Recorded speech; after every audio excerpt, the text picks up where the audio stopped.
ओम नमः शिवाय। तंत्र के रचयिता भगवान शिव को मेरा नमस्कार है। बात बहुत पुरानी है, जब लगभग 7-8 साल पहले किसी ने इस मंत्र का प्रयोग किया था और इसके बाद से उसके जीवन में परिवर्तन आना शुरू हो गया। बहुत ही पावरफुल मैं कहूँगा इस प्रयोग को, जो कि सावन में किया जाता है और एक बार कर देने से ये आपके साथी को जन्म जन्मांतर के लिए आपके अनुकूल कर देता है। मैंने तो यहाँ तक देखा है कि इसके बाद किसी और प्रयोग के करने की आवश्यकता नहीं पड़ती। यदि एक बार ये रसायन लगा दी जाए तो सामने वाला जन्म जन्मांतर के लिए आपका गुलाम बन के रह जाता है। और इसको करना बड़ा ही सरल है, इसे कोई भी कर सकता है। बात ऐसी होती है कि कई बार क्या है कि आपके अपने रिश्तेदार ही जो हैं वो ही आपसे जलने लग जाते हैं और ऐसे में दो प्रेमी, दो साथियों के बीच में कूट डाल देते हैं। कुछ ऐसा करा देते हैं जिससे कि दोनों के बीच में निरंतर कलह कलेश बना रहता है। और ये एक आदमी की बात मैं नहीं कर रहा हूँ, मैंने ऐसे लाखों केस देखे हैं, उसके बाद मैं आपको बता रहा हूँ। तो ये आम है, ऐसी क्वेरीज मेरे पास आती रहती हैं कि गुरुजी किसी ने हम पर ये टोना करा दिया, किसी ने ये करा दिया, तो कुछ भी करके इसको काटिए। और अगर एक्सट्रीम वाले केस में आपको बताऊं तो आप समझेंगे कि सामने वाला जो है वो पागल है, उसके पास वो अपनी सेंसेस में नहीं है, या फिर कुछ नशा नशा पत्ता कर रखा है, कुछ फूक रखा है उसने। ऐसे ऐसे केस आते हैं। तो एक केस जो था वो बहुत ही अचंभित करने वाला था, वो उसके बारे में आपको बताता हूँ। किसी एक व्यक्ति ने मुझे कॉल किया कि गुरुजी आपने ये इस रंग के कपड़े पहने हुए हैं, और फिर मैंने देखा तो मैंने वैसे ही कपड़े पहने हुए थे, लेकिन कोई दूर बैठा हुआ मुझे कैसे देख सकता है, कैसे मेरे कपड़ों का रंग बता सकता है। तो ये विद्या देखकर मैं आश्चर्यचकित रहा कि कोई मुझे ऐसा कैसे बता सकता है। इसके बाद उन्होंने मुझसे दीक्षा ली और जाने अनजाने में उनसे मैंने ये वाली जो विद्या है ये अर्जित कर ली। और यकीन मानिए अब ऐसा हो गया है कि चाहे कितनी ही दूर आदमी बैठा हो, चाहे वो उसके मन में कैसा भी विचार उठ रहा हो, उसके बोलने से पहले ही मुझे पता लग जाता है कि सामने वाला क्या बोलेगा। इसे चाहे मेरी कल्पना शक्ति कहिए, इच्छा शक्ति कहिए, लेकिन अब इतना एक्सपीरियंस हो गया है कि कोई भी जब बात करता है तो उसके सामने वाले का जो मंशा है उसकी वो मुझे पहले ही पता लग जाती है। तो बस मुद्दे पर आते हैं, मैं बार बार भटक जाता हूँ। तो मंत्र ऐसा है कि किसी को भी पल भर में आकर्षित कर दे, और इसमें आपको ज़्यादा कुछ तामझाम नहीं करना। बस आपको अभी सावन चले हुए हैं तो सावन में कुछ रसायन बनानी है, और इस रसायन का तिलक लगाकर अपने साध्य व्यक्ति के सामने चले जाइए। रसायन में आपको चाहिए होगा मदार।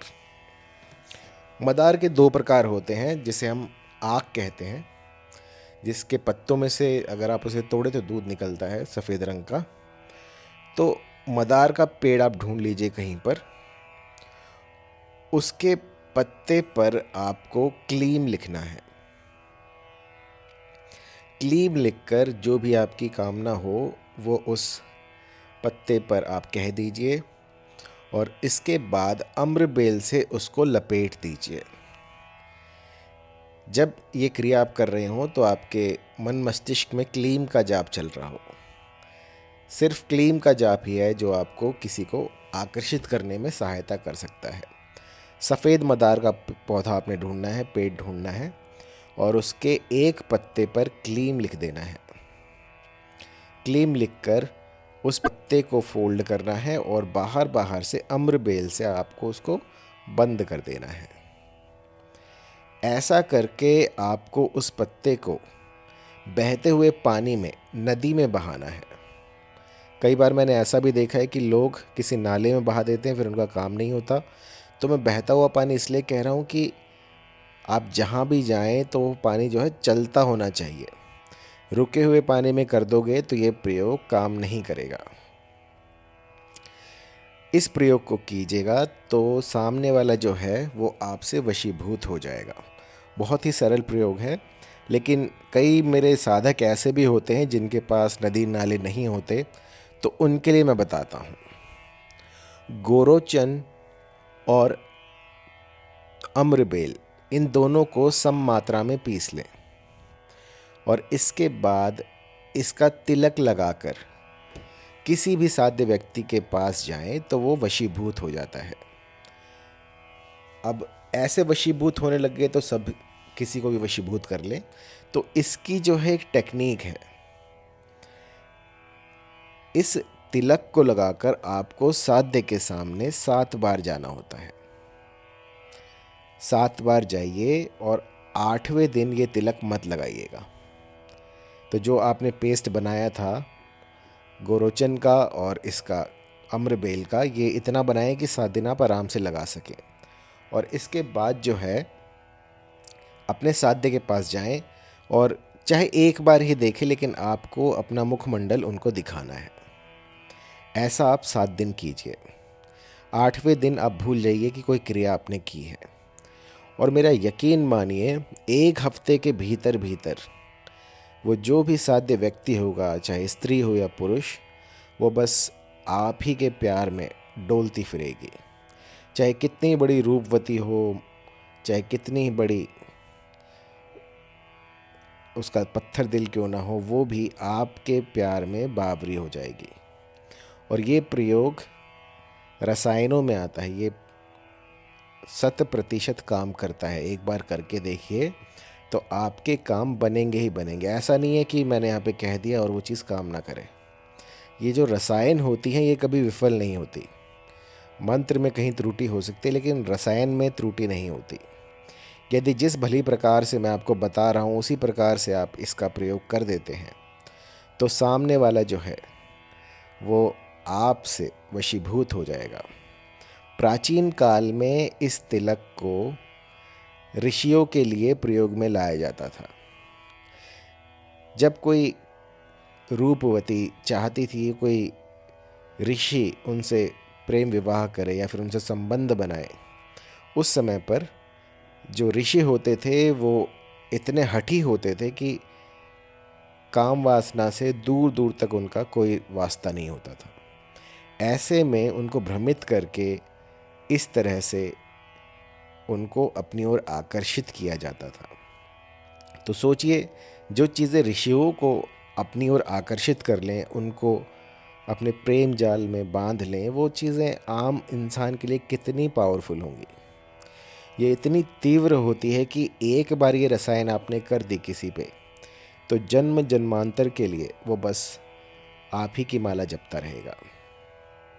मैंने ऐसा भी देखा है कि कई कुबुद्धि जो होते हैं वो मेरी इन विद्याओं का दुरुपयोग करते हैं। तो कभी भी जो मेरी ये रसायन है इनका किसी का अहित करने के लिए, किसी को नुकसान पहुंचाने के लिए प्रयोग ना करें, अन्यथा लाभ की जगह हानि के जिम्मेदार आप खुद होंगे। क्योंकि ये जो चीज़ें आपका काम बना सकती हैं ये आपका काम बिगाड़ भी सकती हैं। और मैंने ऐसे बहुत से केस देखे हैं जिनमें कि विपरीत इसके असर भी दिखे हैं। जब आप किसी का अहित करने जाते हैं तो आपका काल जो है वो ये मंत्र बन जाते हैं, वो ये रसायन बन जाती हैं। लेकिन मन में अगर सच्चा प्रेम हो और फिर आप इसको आंख मूंद के कर सकते हैं, कोई दिक्कत परेशानी नहीं है। तो किसी भी तरह की जानकारी के लिए आप कॉल कीजिएगा 9992841625 या फिर मुझे ईमेल कीजिएगा info@mohinividya.com पर और मुझे बताइएगा कि कितनी सटीकता से, कितनी शीघ्र अतिशीघ्र इसने आपके काज संवारे हैं। ओम नमः शिवाय।